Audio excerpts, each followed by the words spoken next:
Loyalty was praised in Aurora Frostborn's pack as if it were a sacred fire. Yet she had learned that fire answered the hand that fed it, not the heart that trusted it. The same elders who had rubbed moon oil across her brow when she came of age now watched without blinking as iron cuffs closed around her wrists. Fear had turned every familiar face into a mask, and masks into weapons. In the center of the ancient stone circle, beneath a moon veiled by storm cloud, Aurora stood with one hand over the child beneath her ribs and understood, at last, that belonging could be revoked in a single breath. Fenris Windrider made sure the whole pack heard him. "She carries corrupted blood," he said, voice ringing against the standing stones. "She lay with traitors beyond our border. She would poison our line before the next thaw." A murmur moved through the gathered wolves, low and eager, the sound of people deciding they preferred a clean lie over a difficult truth. Aurora lifted her chin, though her shoulders shook with cold and strain. "You know that is false." Fenris smiled the way he did when he thought he was being patient. He wore authority like polished armor, all hard edges and reflected light. "Truth is what keeps a pack alive. You have forgotten that." "No," she said. "You have." The elder nearest him flinched. Another looked away. Not one stepped forward. Moon iron had a scent all its own, bitter and metallic, sharp enough to catch at the back of her throat. It burned her skin where the cuffs rested, muting the wolf under her flesh, until she felt like she was speaking through water. A bowl of ceremonial blood sat on a carved pedestal before her, steam rising in the winter air. Fenris dipped 2 fingers, then dragged a wet line over her sternum. The sigil he traced bit deep, hotter than forged metal, sinking into skin and then lower, like a hook searching for bone. Aurora gasped and folded around her belly. "Hold her still," Fenris ordered. 2 enforcers gripped her elbows. She fought anyway, because refusal was the only power she had left. The child shifted under her palm, a hard, searching push, and terror lanced through her faster than pain. "Stop!" she rasped. "Fenris, stop!" He crouched until his mouth was near her ear. "You will cross the marsh ruins before moonrise. You will find Alexander Silvermane. You will draw him close. When I speak the trigger, that sigil will open his refuge to us like a gate." "I will not." His expression flattened. "Then die outside our border and make this easy." He rose and addressed the circle again, voice calm as law. "By kin-chief authority, Aurora Frostborn is exiled. She returns only with Silvermane's head or not at all." Someone laughed. Someone else spat at her feet. The sound stung more than the spit. Fenris lifted her chin with 2 fingers, gentle enough to imitate care. "You are always too soft. Let me make you useful." He stepped back, and one of the elders pressed a heated brand to the center of the fresh sigil. Aurora screamed. The cry tore from a place she had spent years keeping sealed.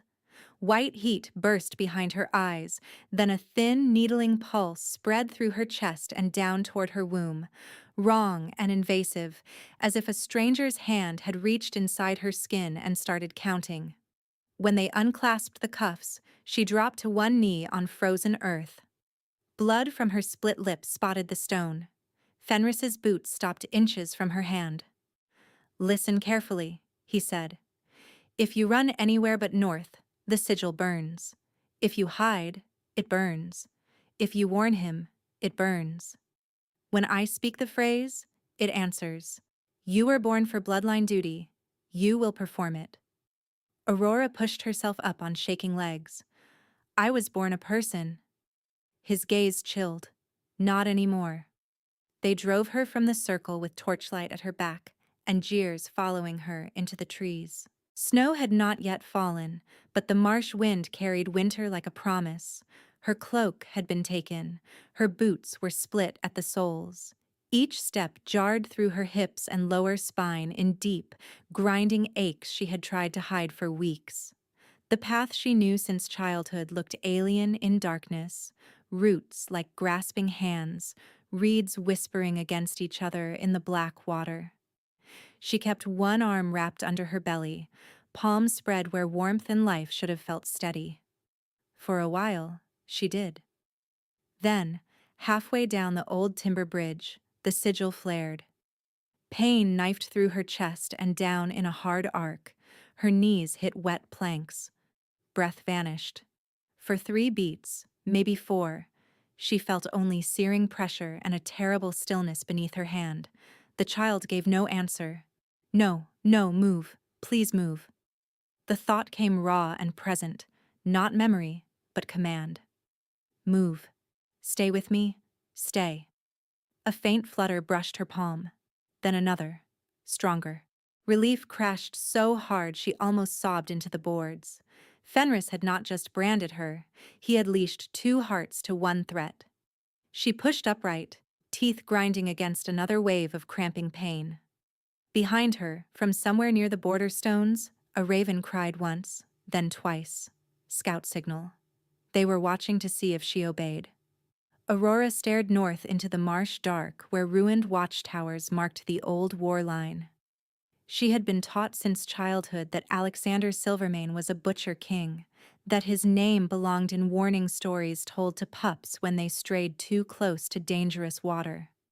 But stories did not warm stones outside a laboring woman's door. Stories did not ask consent. Stories did not matter when her own kin had written her child into a weapon ledger. If I keep their road, I deliver him. If I turn back, I die. If I do nothing, Fenris keeps this chain forever. The decision came not as courage, but as arithmetic. One alpha might break the sigil. One pack had exiled her. One choice remained. She left the path. Mud swallowed her up to mid-calf on the first step, and nearly took her boot on the second. Reed blades sliced her hands as she shoved through, cold water soaking her skirt to the thigh. Rain began as mist and became a steady needle fall that turned every surface slick. Twice she slipped and caught herself on driftwood. Once she fell to both knees and stayed there longer than she wanted to admit, forehead pressed to the crook of her arm while contractions tightened and eased and tightened again, irregular but rising. You can lie down, just for a minute. No, up. She got up. Fenris had sent her toward the old crossing because it was the shortest route and easiest to track. Aurora cut east, then north again, taking deer trails half-sunk beneath water, choosing places where current moved fast enough to blur scent. She broke a pine branch and dragged it behind her for 20 strides. She doubled back across a fallen trunk and crossed her own tracks with deliberate care. Her hands shook so badly she had to redo the knot when she tied her skirt hem above her knees. By the time the moon climbed above the cloud seam, her breath came rough and shallow. The sigil throbbed in timed pulses, now hot, now cold. Once it sent a thin thread of pain around her ribs that made her gasp and clutch a cypress trunk until the world steadied. She could feel the child again, slower now, then restless, as if listening with her. At the edge of the marsh, the land rose into broken stone and old fire scars. This had been border country before treaties and betrayals, before Fenris sold and traded and rewrote records to crown himself necessary. The first ruined wall appeared through the trees, half collapsed and patched with newer timber. Beyond it, she saw a lantern flare, then vanish. Patrol pattern. Disciplined. She almost laughed from exhaustion. Of course the monster kept watch rotations. Aurora moved with her palms open, fingers spread, shoulders bowed under rain. She did not have strength left for running, only for choosing where to fall. Voices reached her from inside the wall, low and quick. Not soldiers boasting, workers. Someone was arguing about mortar thickness. Somewhere farther in, a child coughed and was shushed. Children. Her throat tightened unexpectedly. Fenris had called this place a den of raiders. Raiders did not keep bedtime tones in a war ruin. A shape detached from shadow atop the wall, then another. Sentries, cloaks dark, bows drawn but not yet loosed. "Stop there," one called. "State your name and claim." Aurora halted because her legs finally demanded it. Rain dripped from her hair into her eyes. Aurora Frostborn, exiled. She swallowed hard, seeking sanctuary under Alpha Law. Silence followed, sharp and immediate. The name traveled between them like a spark over oil. The second sentry leaned forward, nostrils flaring. "She's branded." Bootsteps thundered from within. A gate panel cracked open, just enough for two wolves to pass. They emerged in partial shift, claws visible, gaze fixed on the sigil above her bodice where wet fabric clung and betrayed the mark's faint red glow. "On your knees," one ordered. She did not move. "I can kneel," she said softly. "Or I can stay conscious. Not both." The guard's jaw tightened. He stepped closer, hand reaching for her arm. A deeper voice cut through the rain from inside the gate. "Do not touch her." Everything stilled. He came into view without hurry, tall and broad-shouldered, dark coat open at the throat despite the cold, as if weather and threat had long ago stopped negotiating with him. Rain silvered his hair at the temples and traced the hard lines of his face. Scars crossed one cheek and disappeared under his collar. Not displayed, simply present. When he looked at her, amber bled into his irises in a slow, unmistakable shift, predator and man aligning at once. Alexander Silvermane. Aurora had expected cruelty, perhaps triumph, perhaps suspicion sharpened into teeth. Instead, he took one step forward and stopped at a respectful distance, gaze dropping briefly to her belly before returning to her face with a force that felt like being seen from skin to bone. Then the brand on her sternum changed. The acid bite she had endured all night softened into spreading heat, gold rather than red. Pulse answering pulse as if another heartbeat had struck inside it. Cedar smoke reached her through the rain, then iron and wet stone, and with it a pull so deep her knees trembled. The child moved hard beneath her hand, a single sure kick that stole her breath. Alexander's hands flexed, claws half-surfaced, and for a heartbeat she thought he would lunge. Instead, he lowered himself to one knee in the mud, head bowed just enough to make every guard on the wall inhale sharply. His voice came rough, controlled, meant for her alone. Mine to protect, never to use. Terror, grief, and a wild, aching hope collided so hard Aurora almost fell forward into him. Terror, grief, and a wild, aching hope collided so hard Aurora almost fell forward into him. She caught herself with one hand on her thigh, fingers digging through soaked wool, and kept her eyes on the kneeling Alpha as if looking away might break whatever strange current now tied her breath to his. Around them, guards shifted their weight, uncertain whether to read his posture as surrender, strategy, or sacrilege. And Alpha did not kneel first, not in front of sentries, not in mud, not for an exile marked by an enemy sigil. Alexander lifted his head slowly. Rain tracked over his lashes, down the high cut of his cheekbone, and disappeared at the corner of his mouth. His gaze did not roam her body like an appraisal. It returned, again and again, to her face, then to the hand she kept over her belly, then back to her face with an intensity that made her pulse stutter. "May I come closer?" he asked. The question shocked her more than the kneel had. She nodded once, wary. He rose in one controlled motion and closed half the distance, stopping an arm's length away. The brand on her sternum answered with a steady golden beat. Heat pulsed beneath her skin in widening rings, not pain this time, but recognition so old it felt older than memory. The animal part of her went rigid, then reached, as if scent could bridge every fear she had carried out of Frostborn lands. Cedar smoke, rain on iron, wolf, home, whispered a traitorous part of her mind, and she nearly recoiled from that word. No. Stay sharp. Stay upright. This can still be a trap. The thought moved through her in present tense, fierce and practical. I do not know him. I know the stories. I know what men do with power when a woman is cornered. I know how quickly kindness turns into terms and terms into chains. Breathe. 1 count in. Hold. 1 count out. The child moved for him, yes, but children move for storms too. A pulse in my chest is not proof of safety. A vow is not proof of honor. He can still use me. He can still decide I am a bargaining chip with a heartbeat. He can still call this protection and lock the door from outside. If he asks, I answer only what I choose. If he commands, I refuse. If I fall fighting. Alexander's nostrils flared once, as if he could taste that resistance in the rain. You are in active pain, he said quietly. Is it labor or the brand? Both, she admitted, hating the rawness in her own voice.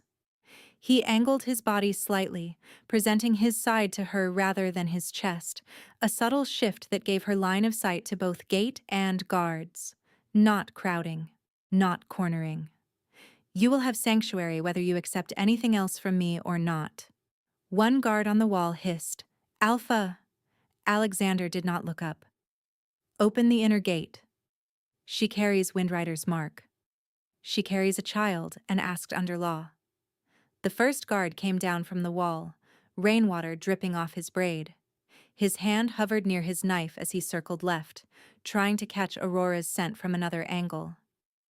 If that sigil is keyed to our threshold, she could burn us from inside. Aurora lifted her chin. Then check me in the yard. Strip the cloak from your back and put me in the open if you must. But I am not walking back into that marsh.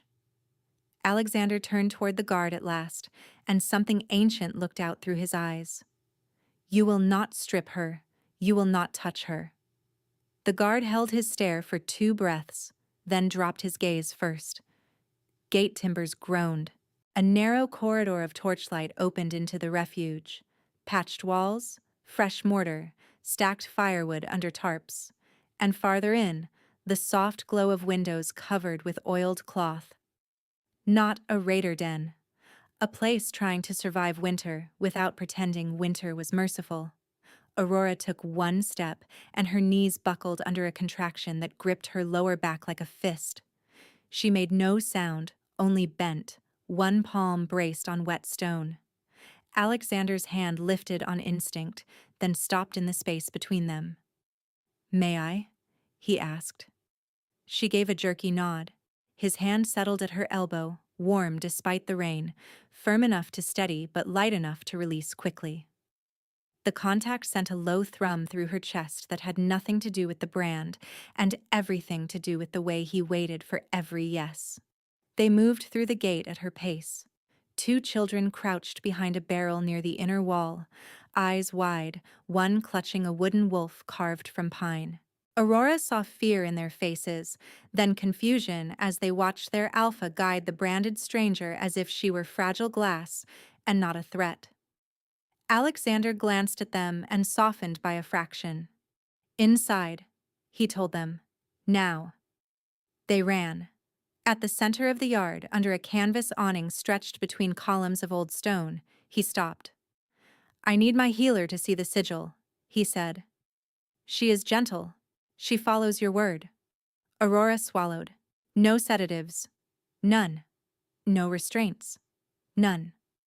A woman in her middle years approached with a satchel and steady hands, silver threaded through black hair, jaw set like someone who had held too many lives together with needle and stubbornness. She waited 2 steps away. My name is Marta. May I examine you? Aurora nodded. Marta unpinned the soaked bodice at her collar just enough to reveal the mark.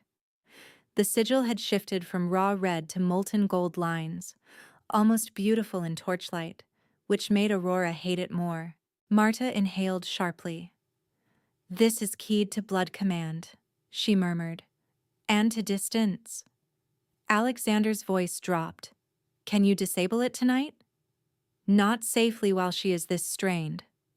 Marta touched 2 fingers to Aurora's wrist for pulse. If we force a break now, we may trigger full contractions. Aurora stiffened, panic rising like floodwater. Alexander spoke immediately, not to Marta, but to her. Then we do not force it tonight. Marta met Aurora's eyes. You need warmth, hydration, and rest between pain waves. I can give you herbs for spasm without dulling your mind. Later, Aurora said, after I taste them. Marta's mouth quirked, almost a smile. Good. Keep that caution. Alexander gestured toward a narrow stair tucked behind the old tower arch.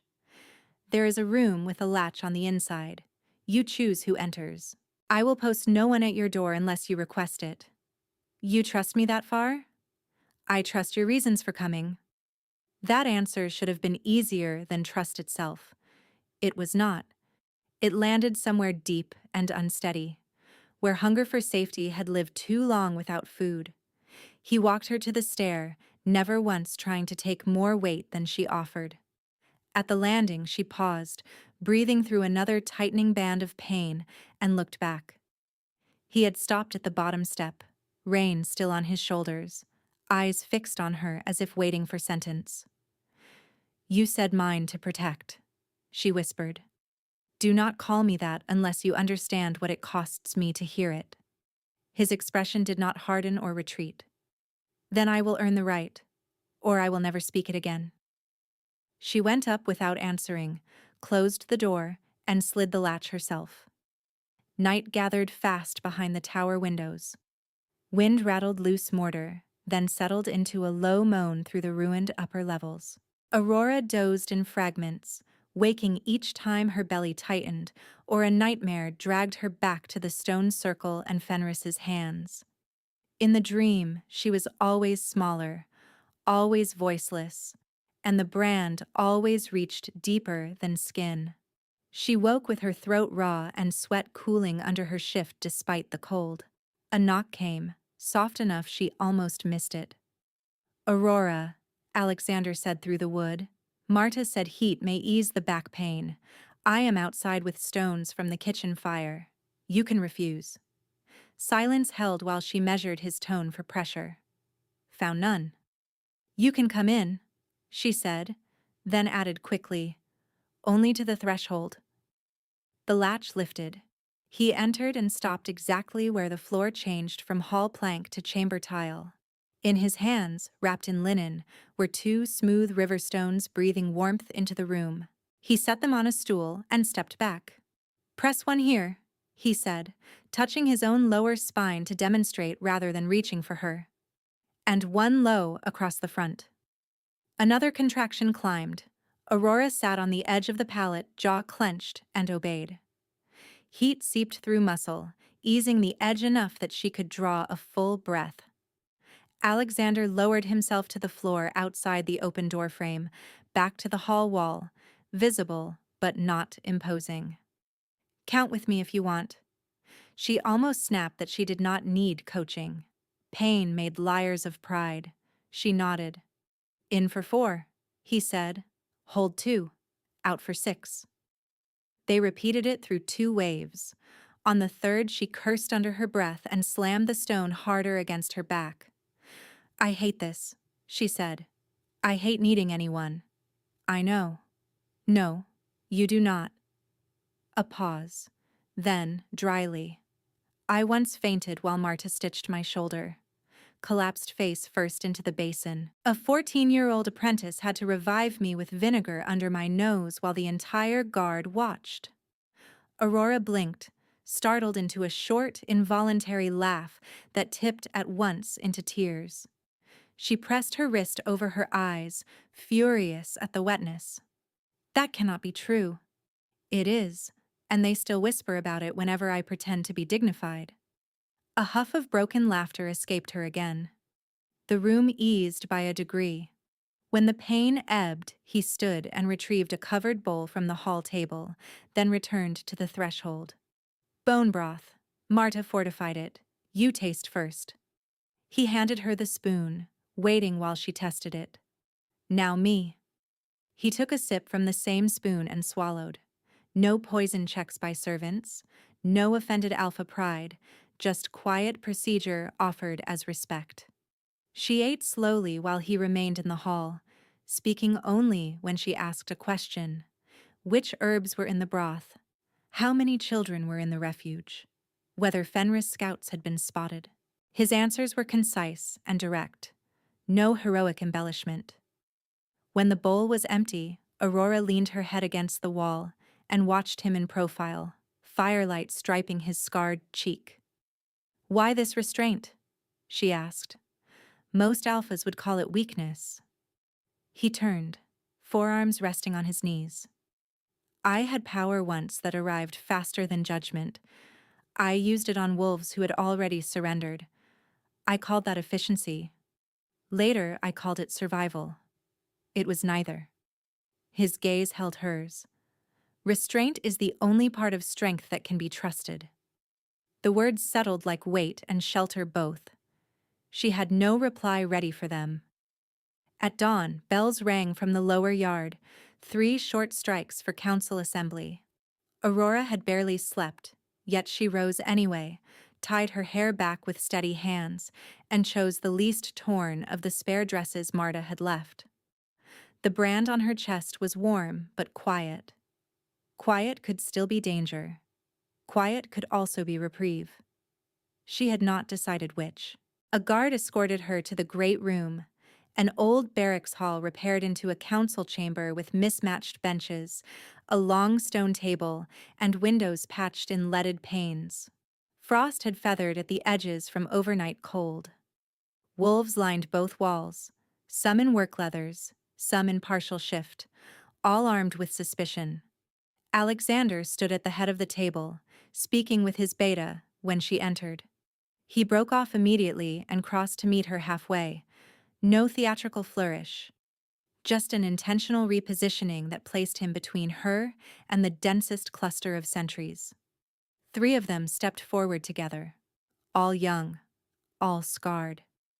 "She should be contained," one said, voice tight with old fear. "My sister died to a blood trigger trap. We cannot host one on purpose." Another jabbed a finger toward Aurora's sternum. "Cage her until the mark is cut out." Aurora felt her shoulders start to round, old reflex to make herself smaller under accusation. She caught it, straightened, and kept her hands visible at her sides. Alexander removed his coat and set it on the table. Then, in full view of everyone present, he unfastened the leather tie at his throat and opened his shirt enough to bare the center of his chest and throat line, the 2 most vulnerable targets in any challenge. Murmurs rippled through the room.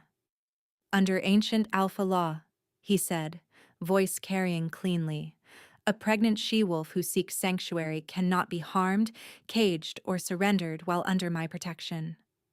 I invoke that law now. Full liability rests on me."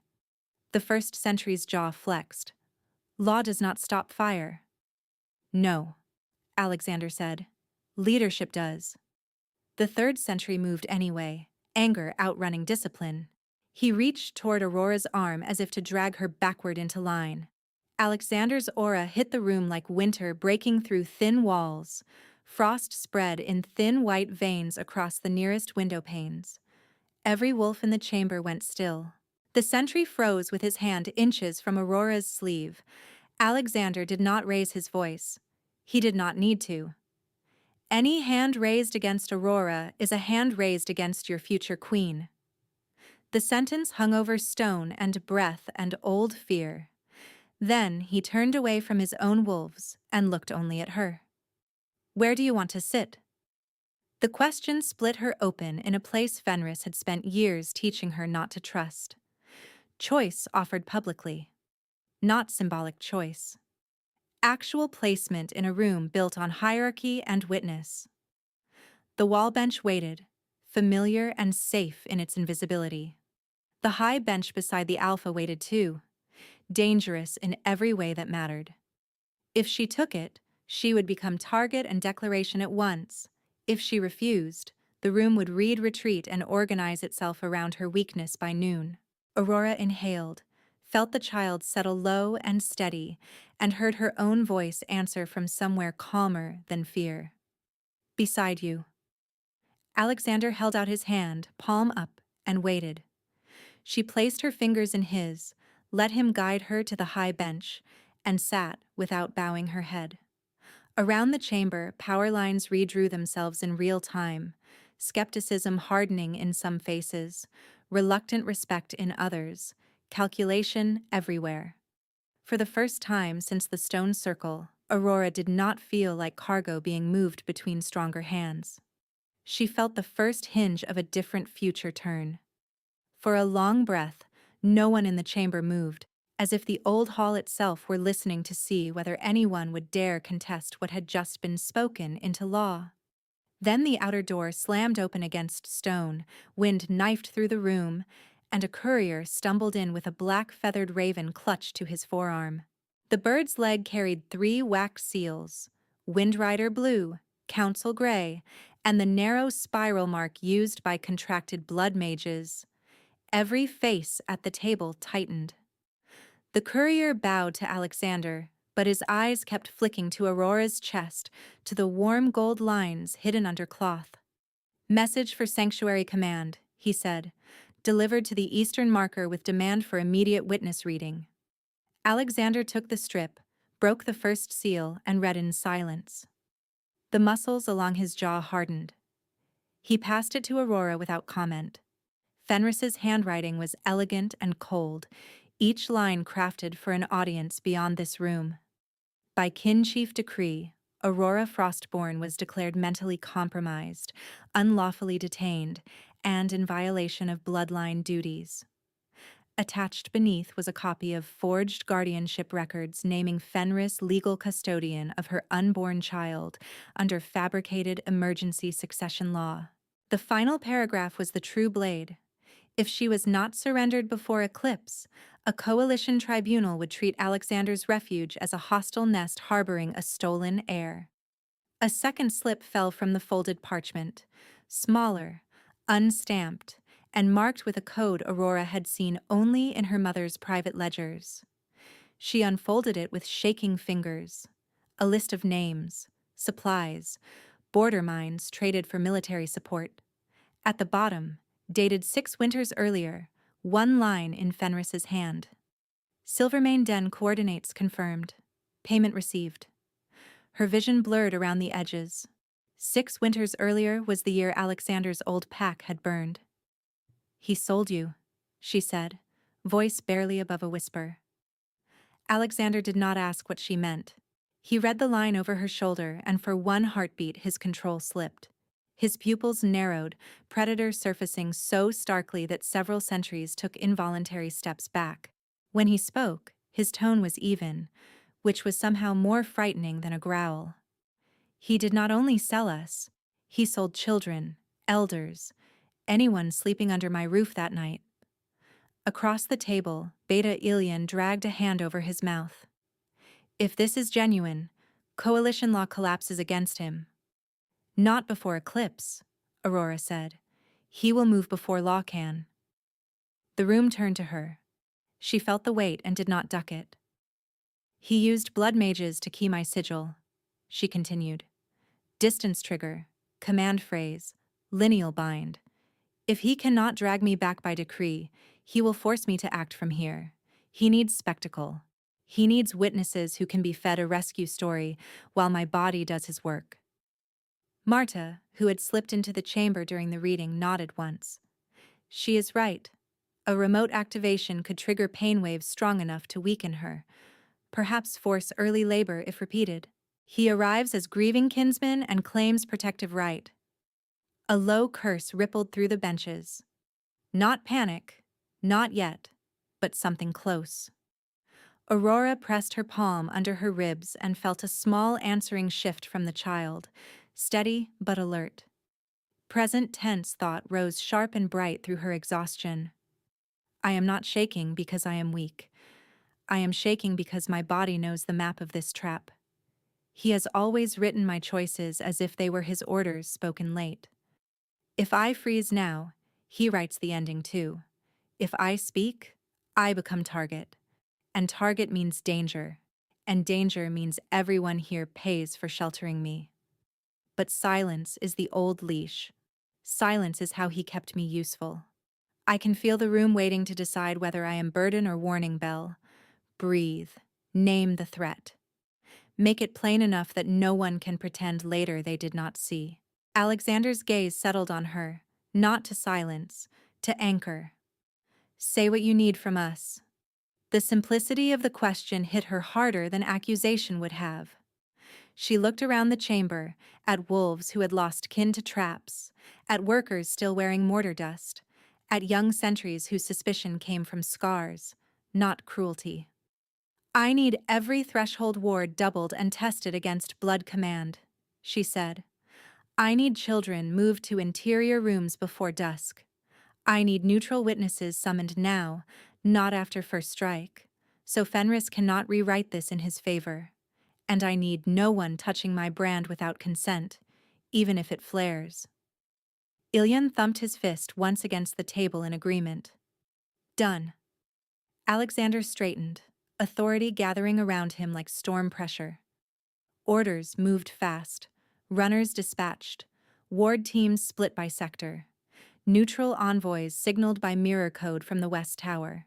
The council shifted from argument to preparation in less than a minute, and Aurora understood something vital. This pack had been broken before, but it had learned to rebuild in motion. As wolves rose from benches, Alexander leaned closer, voice pitched for her alone. There is an archive room beneath the north stair. Quiet, warm, no windows. We review every line in that ledger there. You trust me with your dead? I trust you with truth. They descended together through a narrow passage that smelled of old paper, lamp oil, and damp stone. The archive had once been an armory. Weapon racks now held rolled maps and bound records. Aurora sat at a broad table while Alexander lit 2 additional lamps and set one near her elbow without crowding her space. Their shoulders nearly touched as they worked through Fenris's coded accounts, matching dates to known raids, missing caravans, and council votes that had always seemed oddly timed. The pattern was sickeningly clear. Fenris had spent years manufacturing crisis, then selling the cure, building influence by feeding rival packs just enough fear to keep them dependent. When Aurora's hand cramped from copying names, Alexander took the charcoal gently from her fingers and continued the line where she left off. His handwriting was heavier, less ornate, each letter carved rather than drawn. He forged a prophecy too, she said after a while, scanning another page. Storm-marked heir, bloodline unifier, destined command. He has been seeding it through temple scribes. To claim your child as proof, Alexander answered, and to call any refusal blasphemy. He looked up then, amber deepening in lamplight. No one touches your child while I breathe. The words should have sounded possessive. They did not. They sounded like a boundary cut into bedrock. A tremor of pain moved through her chest, minor, then eased. She inhaled slowly, waited for the next wave, and frowned when it did not come. He is testing range, she murmured. Small pulses to measure response. Alexander set down the charcoal. Then we stopped giving him clean readings. He called Marta and, at Aurora's agreement, they layered dampening salves around the sigil and wrapped a thin mesh of silver thread over the dressing, not to suppress her, but to blur external command. Every step was explained before it was done. Every touch was requested and granted. By the time the binding cloth was tied, Aurora's pulse had steadied. They climbed back into afternoon light, gone iron gray with incoming weather. In the central yard, children were being moved in pairs by older teens carrying blankets and carved toys. One small boy refused to leave without a lopsided wooden shield, and Aurora found herself kneeling to fasten the cracked strap around his wrist while he glared at everyone with heroic seriousness. Now I can guard the door, he informed her. For the first time that day, A real smile tugged at her mouth. Then guard it with both feet planted, she said. Heroes fall when they grandstand. The boy nodded as if receiving sacred strategy and marched off, shield bouncing. The moment broke tension like a seam giving way. Alexander, standing beside her with a crate of lamp oil in his arms, made a soft sound that might have been a laugh. You issue orders exactly like Marta. Then your whole command structure is doomed. Already feared as much. It was barely 30 words, almost absurdly small, and yet warmth moved through her chest in a way fear had not reached in months. She watched him hand the crate to a passing guard, then crouch to eye level with a frightened girl and tie her cloak clasp himself, because her fingers were shaking too hard. Power without performance, she thought. Protection without spectacle. The attraction that had frightened her at the gate sharpened into something steadier, no less intense for being quieter. As they crossed under the awning toward the interior hall, rain began, quick and hard. Thunder rolled over the ruined towers. Aurora paused, palm braced against a column, and the internal voice returned, stripped raw and honest. I am falling toward him, and I know the cliff edge by name. I know how men can promise forever while planning leverage. I know bond and hunger can mimic safety. But I also know this. He asks before touching me. He stands between me and his own when fear makes them cruel. He does not trade tenderness for obedience. I keep waiting for the hook hidden in kindness, and each hour the hook does not come. If I let this hope live, it can ruin me. If I kill it myself, Fenris still wins. I am tired of choosing only between cages. She did not realize she had stopped walking until Alexander halted beside her. Rain beaded on his lashes, and he seemed to read the war on her face without demanding she translate it. Come with me, he said. One place left to check. He led her up the west stairs to the partially rebuilt watch level, where open arches looked over the marsh she had crossed. The wind was colder here, carrying peat and pine and distant water. On a shelf beside the parapet sat a box of smooth stones warmed in cloth, a flask of broth, and 2 dry cloaks, prepared before he asked. Not assumption. Readiness. Aurora stared at the small arrangement and understood he had expected pain to find her and planned comfort without intrusion. I did not know if you would come up, he said, almost apologetic. I set it here anyway. She took the offered cloak, and as she settled it over her shoulders, her fingers brushed his knuckles. A low thrum built in her chest, resonant and deep. He held very still, giving her room to pull away. She did not. What were you before this place? She asked quietly. Not kingly, he said, mouth curving with brief self-mockery. I was a war captain too young and too proud. Good at winning ground. Terrible at keeping people alive after the victory songs faded. And now? Now I count blankets before blades. She looked out over the marsh, then back to him. Fenris says you are a butcher. I have been at times brutal. I will not lie to make you comfortable. His gaze stayed steady. But I have never used a woman's body as a battlefield. The sentence landed cleanly between them.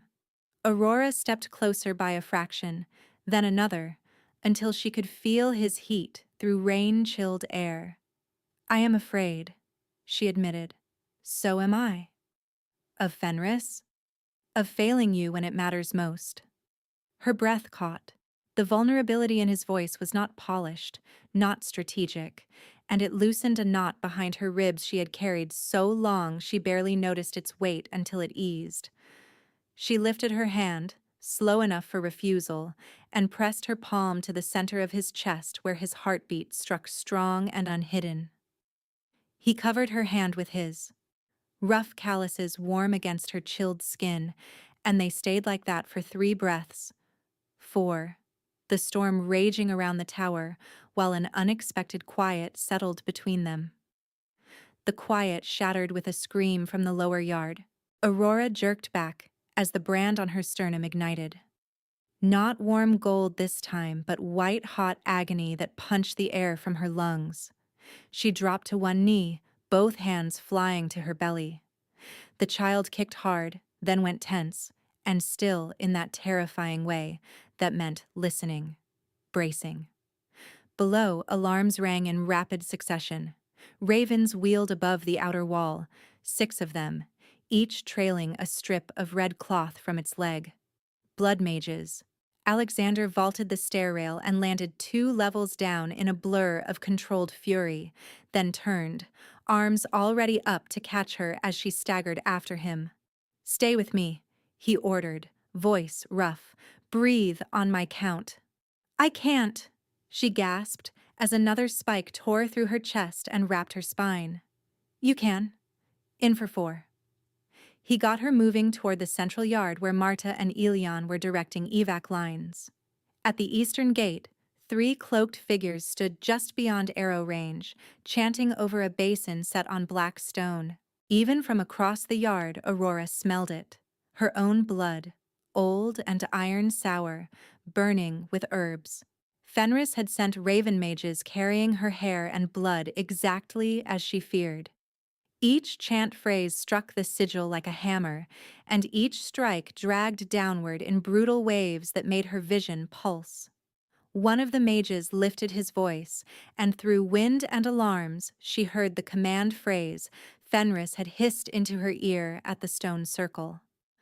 The words slithered through marrow, her knees folded. The compulsion surged, not a thought, but an imperative. Turn on him, turn on him, turn on him, pointing her body toward Alexander's unguarded flank. She clamped both hands over her own wrists, nails biting skin, fighting to keep from reaching for the knife at her belt. No. No. Alexander saw it and did the one thing that nearly broke her. He dropped his defenses and bared his throat to her in the middle of chaos, trusting her even now. "Aurora," he said, fierce and steady, "look at me. Choose me." The eastern ward flared and failed with a sound like cracking ice. Gate chains snapped loose. The first mage stepped through the breach, smiling, blood bowl in both hands, while behind him storm-dark wolves poured from the tree line under Fenris Windrider's banner. The eclipse shadow slid over the yard, and the world tipped from imminent danger into open war. The eclipse shadow slid over the yard, and the world tipped from imminent danger into open war. Arrows hissed from the western parapet. 2 struck the stone at the lead mage's feet, forcing him sideways, but he did not retreat. He lifted the blood bowl higher and chanted through a grin, voice cutting through thunder as if the storm itself answered him. The ravens above the breach wheeled tighter, their cries syncing with the command cadence, each turn driving another spike through Aurora's chest. Wolves collided at the broken gate in a crush of fur, claws, and shouted orders. Elion rallied the inner line with a hoarse command to hold the children's corridor, while Marta shoved 2 apprentices toward the infirmary and then turned back, refusing cover. Aurora doubled over, the compulsion knotted around her bones like barbed wire. "Turn on him. Strike him." The command did not sound like language anymore. It felt like being dragged by the spine. Her hand shook toward the knife at her belt. She clamped both wrists against her stomach and forced her gaze onto Alexander's face. He did not flinch from her, even with enemies pouring through the breach. "Aurora," he said, and there was no fear in it, only fierce trust. "You are not his weapon." A storm wolf burst through the smoke and lunged for her flank. Alexander moved first, shoulder driving into the attacker, knocking him into a stack of timber. He did not finish the wolf. He pivoted back to Aurora, choosing her over the easy kill. "Can you stand?" She nodded once and nearly blacked out when the sigil flared white. The child twisted hard beneath her palm. Terror rose so fast she tasted iron. Not again. Not my body turned against my child. Not my hands turned against the only wolf who has not lied. Present tense thought blazed through the pain, clear and merciless. I can wait for rescue and become the blade they forged. I can keep resisting one breath at a time until the next command wins. Or I can break the hand on the hilt, right now, in front of everyone. Beyond the gate, a horn sounded from the ridge. Neutral wardens in gray cloaks appeared through rain and smoke, exactly where Aurora had asked Ilian to call them. Coalition witnesses. Fenris had wanted an audience for his rescue story. He had one. And then, Fenris Windrider stepped into the yard. He came in half-shift, taller than memory, silver dark fur bristling along his forearms and throat. Storm marks lit blue across his skin. Power rolled ahead of him in hard pulses meant to force submission from the crowd. He spread his hands as if entering a tribunal chamber, not a battlefield. "Stand down," he called, voice sharpened for witnesses. "You are all being deceived. Aurora is under compulsion by Silvermane. Return to me, and I can still save the heir." Even now, he performed concern like a priest delivering mercy. Alexander's growl was low enough to vibrate through wet stone. He took one step toward Fenris. Aurora shoved past him. The move stunned both lines for a heartbeat. She walked straight into the center of the old training ring, where cracked moonstones still marked a ritual circle from the ruin's first builders. Pain tore through her chest with every step, but she kept moving until she stood in the exact place Fenris could see her without obstruction. Rain ran down her face and soaked her hair to her back. She looked at him and lifted her blood-bright hands. "You want witness?"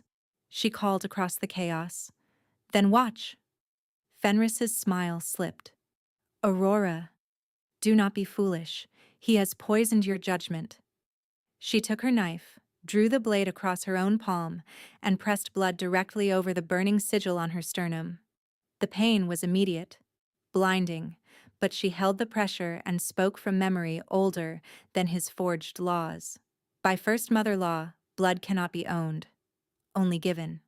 The command phrase hit her again from the mages at the gate. She did not bend this time. She dragged her blood across the sigil in a hard downward line, reversing the pattern Fenris had burned into her.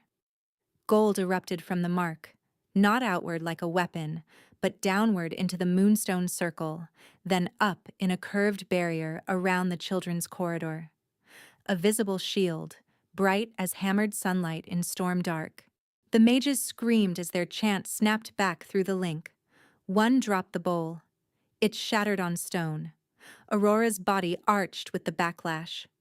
White flecks rippled across her forearms as partial shift surged through skin, fur stippling at her wrists, claws pressing from her nails. Her instincts sharpened to a razor edge, scent and sound separating into perfect layers. Wet wool, torch pitch, fear sweat, rain, cedar smoke, the steady heartbeat of her child. Fenris's face went cold with real alarm. "Stop. You do not understand what you are doing." "I understand exactly," she said, voice roughened by the shift. "You tied my child to your leash. You sold pacts and called it leadership. You wrote lies in my blood and expected me to recite them." Behind her, Alexander lifted his arms and slammed both palms into the air. Shadow forms Fenris had summoned at the perimeter crashed against an amber ward and scattered like smoke against wind. He held the line without entering her circle. He could have ended Fenris in seconds if he crossed it. He stayed out because this was hers. Fenris threw back his head and shifted fully. His storm wolf form hit the yard in a surge of dark muscle and crackling blue marks. Jaws open, momentum aimed straight for Aurora's center. Gasps broke from the neutral witnesses at the ridge. Wolves on both sides fell back from the impact lane. Aurora planted her feet and met him head-on. The collision drove her backward 3 strides. She dropped her weight, turned her shoulder, and used his force against him, pivoting with a precision born of years dodging wolves bigger than herself. Fenris slammed into the shattered moonstone at the ring edge hard enough to crack another slab. He snapped at her throat. She drove her forearm under his jaw and held him pinned with a snarl she did not recognize as her own. He shifted halfway back to human to spit words in her face. "You were born to be wielded." The yard went silent around that sentence. Aurora reached for the broken moon iron cuff still hanging from her wrist, the one he had locked on her in the stone circle. With her free hand, she seized his arm, forced it across the moonstone, and slammed the cuff around his wrist. The metal flared when it touched his skin, drawing on the inverted sigil still burning through their shared bloodline. "You called me blood," she said, each word sharp as forged steel, "then sold my blood for power." His breath hitched as Oathfire raced up the cuff into his storm marks. "Aurora," he gasped, panic breaking through at last. "Take it off. You cannot exile Kinchief without council vote." "I can under sanctuary law," she said. "Kin betrayal witnessed. Coercive blood right witnessed. False guardianship witnessed." She looked to the gray-cloaked wardens on the ridge. "Witnessed?" The warden captain stepped forward, voice ringing across rain. "Witnessed and recorded." Fenris thrashed. The oath fire tightened across his throat in a glowing band, then burned out the blue storm marks one by one. His alpha aura collapsed with each extinguished line. He stared at his own hands as if they belonged to someone else, disbelief hollowing his face. Alexander moved to Aurora's side then, not in front of her, one palm at the small of her back to steady without claiming the victory. Fenris looked between them and found no opening left. "You were mine," he rasped, final grasp at a world already gone. Aurora straightened. Rain and ash streaked across her skin, white-flecked shift still ghosting her arms. Her voice carried to every corner of the yard. "I was never yours." Neutral wardens entered the ring, iron poles in hand, and hauled Fenris upright as the cuff drained the last of his power. He stayed conscious as they dragged him through the breached gate and out beyond the marked border stones, where exile brands were cut into earth, not flesh. The surviving Raven mages were bound beside him. Wolves who had followed Fenris by fear dropped their weapons one by one and knelt to the wardens for judgment. Only when the gate bar crashed back into place did Aurora's knees finally give. Alexander caught her against his chest and held on while tremors shook through her body. Marta reached them in 3 strides, hands already checking pulse, breath, the rhythm beneath Aurora's ribs. The healer's stern face softened by a fraction. "Child is steady," Marta said. "Mother is stubborn enough to frighten gods." Aurora laughed once, breathless and wet with relief. The golden barrier around the children's corridor dissolved into drifting sparks. From inside the hall, the little boy with the lopsided shield peered around a doorway, saw her standing in Alexander's arms, and lifted the shield in solemn salute. Torchlight multiplied as wolves relit sconces and dragged debris from the yard. Rain thinned to mist. The eclipse passed, and moonlight returned in a slow silver wash over broken stone, bloodless and clean. Alexander turned to her, rain still on his lashes, raw emotion unguarded at last. "There is one more law to answer tonight," he said quietly. "Only if you want it." He did not pull her away to privacy. He walked with her to the center of the courtyard where everyone could see and know what had been chosen, not taken. Ilyan called for witnesses. Marta stood at Aurora's left. Neutral wardens remained by the gate, impartial and attentive. Survivor children clustered on the stair, wrapped in blankets, eyes wide and bright. Alexander removed his weapons and set them on the stone. Then he went to one knee again, as he had at the gate, and bared his throat and shoulder crest to her. His voice was rough, but steady. "Aurora Frostborn, I ask consent before pack and law. Will you accept me as mate and co-ruler? If you refuse, I remain your shield and your ally with no debt asked." The courtyard held its breath. Aurora looked at him and felt the bond hum beneath everything else, warm and patient, no longer a pull she feared but a current she understood. She glanced once toward Marta, who gave a tiny nod, and once toward the children, safe behind lit windows. Then she stepped forward and touched the side of Alexander's neck with her fingertips. "Yes," she said. "I choose." A sound moved through the gathered wolves, not a cheer yet, more like grief loosening into hope. She cupped his jaw, bent, and bit at his shoulder crest where alpha scent ran strongest. Skin gave under her teeth. The taste of him was cedar, salt, and iron, grounding and startling all at once. A sharp pulse of pain flashed through her jaw and then transformed into spreading warmth that rolled down her spine and settled deep in her belly like a held note resolving. Alexander exhaled against her hair, hands open at his sides, taking the mark without trying to direct it. When she eased back, blood beaded at the edge of the bite and then sealed with a faint gold shimmer. He lifted his gaze to her face, asking without words. Aurora nodded. Alexander rose, one hand hovering near her waist until she leaned in. He placed his palm against her cheek first, reverent, and waited until she met his eyes. Something ancient looked out through his expression, fierce and tender in equal measure. Then he lowered his mouth to the junction of her neck and shoulder and bit with deliberate care. Pain sparked bright and immediate, enough to draw a gasp from her lips, but it never tipped into harm. It changed within seconds, heat flooding outward from the mark in concentric waves, melting old tension from muscle and mind. The tight knot behind her ribs loosened. The static of fear that had lived in her thoughts for months went quiet for the first time since exile. Gold threads flared visible between them, winding from his chest to hers, from his wrist to her palm, from both of them to the child beneath her heart, then sinking under skin as a calm inner hum. The child moved once, a firm, peaceful turn, then rested. Alexander rested his forehead against hers. In the hush, his whisper reached only her. Mine. Aurora's hand slid to the back of his neck, fingers tangled in damp hair. Yours. His eyes closed briefly as if the word itself healed something old and broken. Mate.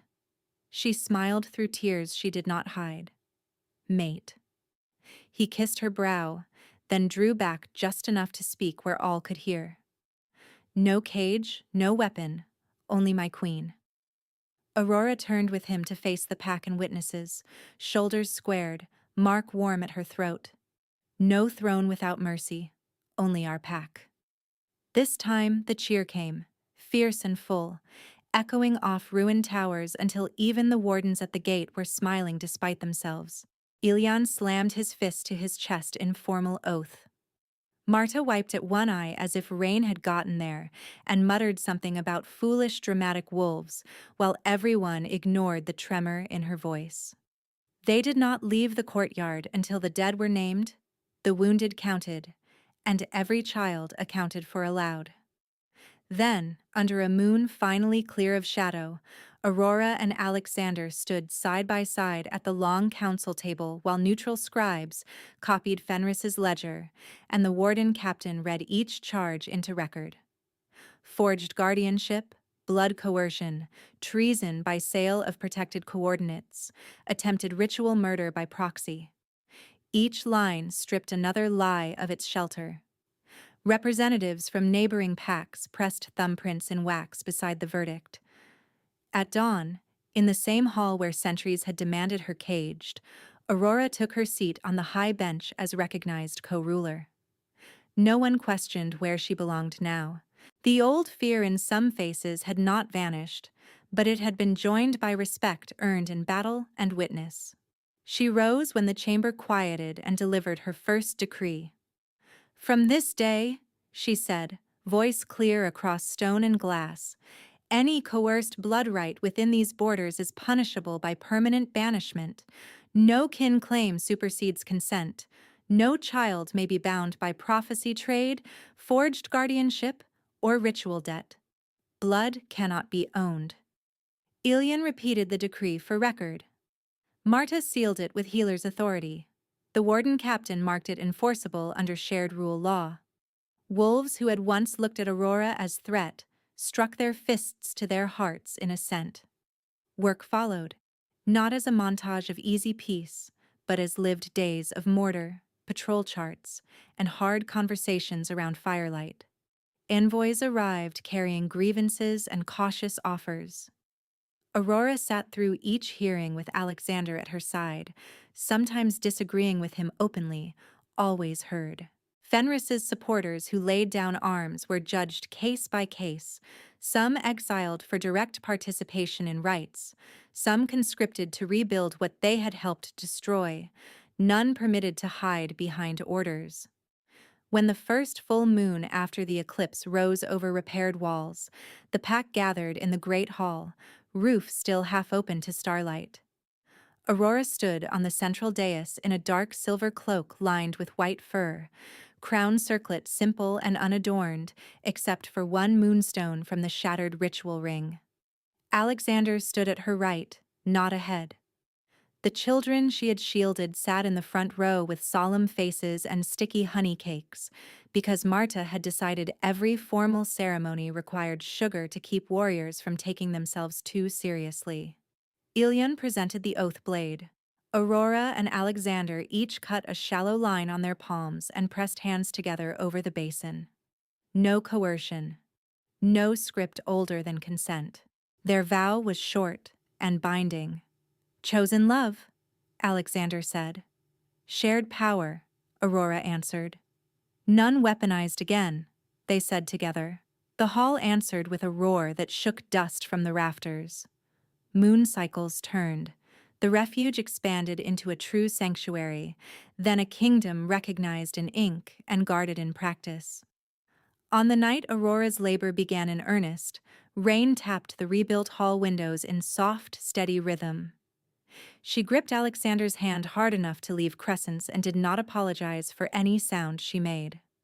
Marta directed the room like a battlefield commander, sending Ilion to boil more water and threatening to ban anyone who hovered uselessly in her doorway.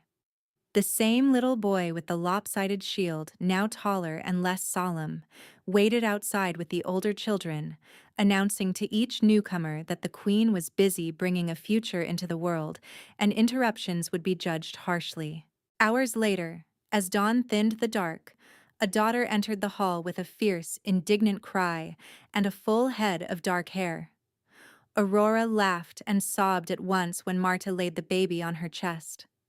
Alexander knelt beside the pallet, hands shaking openly as he touched 2 fingers to the infant's tiny fist and then to Aurora's marked shoulder. You did it, he whispered, awe roughening every syllable. We did, Aurora corrected softly. When mother and child were cleaned and wrapped, Alexander carried their daughter to the center of the great hall. The pack had gathered without command, forming a wide ring of faces lit by morning fire. He placed the baby back in Aurora's arms and stepped beside her, shoulder to shoulder. Ilion went to one knee first. Marta followed with a fond, exasperated expression. Then every wolf in the hall bowed, not to bloodline myth, not to fear, but to a queen who had turned coercion into law and pain into shelter. Aurora looked down at her daughter, then up at the wolves who were now hers to protect and be protected by. The bond at her neck pulsed warm, steady, answered by Alexander's mark at his shoulder. No leash, no chain. A chosen tether made of trust and witness and daily work. Outside, beyond repaired walls and marked borders, winter finally broke. Inside, under the high beams of a hall rebuilt by many hands, Aurora Frostborn held her child, leaned into her mate, and watched her pack rise into a future no one could ever force from them again.